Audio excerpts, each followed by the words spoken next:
Hello friends, welcome to my Shali's recipes. இன்னைக்கு நம்ம ஷாலிஸ் ரெசிபீஸில் வாழைப்பூ வச்சு ஒரு அசத்தலான மொறுமொறுப்பான நல்ல ஒரு சூப்பர் ஸ்நாக்ஸ் தான் பண்ண போகிறோம். இது டீ டைமுக்கு ஒரு அசத்தலாக இருக்குன்னே சொல்லலாம்.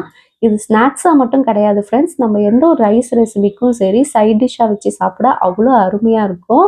ரொம்ப சிம்பிளாக பண்ணிடலாம். ஒரு கப் கடலை மாவு இருந்தால் போதும், சட்டுன்னு செஞ்சிடலாம். வாங்க இதை இப்போ எப்படி செய்கிறதுன்னு பார்க்கலாம்.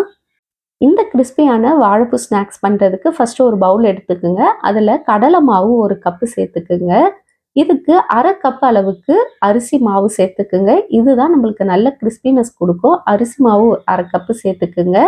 இது கூடவே 1/4 டீஸ்பூன் அளவுக்கு தனி மிளகாய் தூள் சேர்த்துக்கலாம். அரை டீஸ்பூன் அளவுக்கு இஞ்சி பூண்டு பேஸ்ட்டு, சில்லி ஃப்ளேக்ஸ் வந்து அரை டீஸ்பூன் சேர்த்துக்குங்க.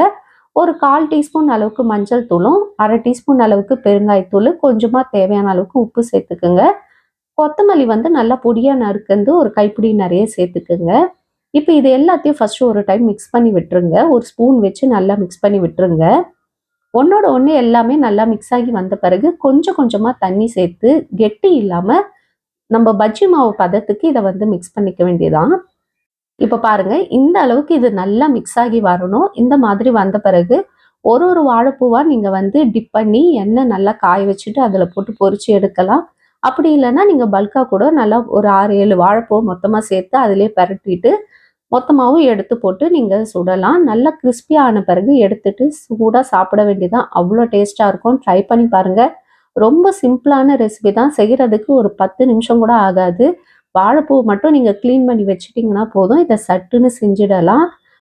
அவ்வளோதான் ஃப்ரெண்ட்ஸ். ரொம்ப சிம்பிளான ஒரு ரெசிபி தான். இதை வந்து எண்ணெயில போட்ட உடனே திருப்பாதீங்க. ஒரு 30 செகண்ட்ஸ் ஆவது விட்டுட்டு அதுக்கப்புறம் திருப்பி திருப்பி விட்டிங்கன்னா மாவு வந்து பிரிஞ்சு வராமல் இருக்கும். நல்லா கிறிஸ்பி ஆன பிறகு எடுத்து சர்வ் பண்ணலாம்.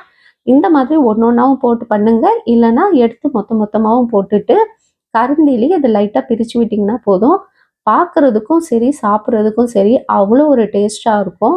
செய்கிறதுக்கு ரொம்ப ஈஸி தான். ஈவினிங் டைமில் சட்டுன்னு ஏதாவது ஒரு ஸ்நாக்ஸ் பண்ணணும், வேலை அதிகம் இல்லாமல் சிம்பிளாக பண்ணணும்னு நினைக்கிறவங்க இந்த மாதிரி சட்டுன்னு செய்யக்கூடிய ஹெல்த்தியான ஒரு வாழைப்பூ தான்.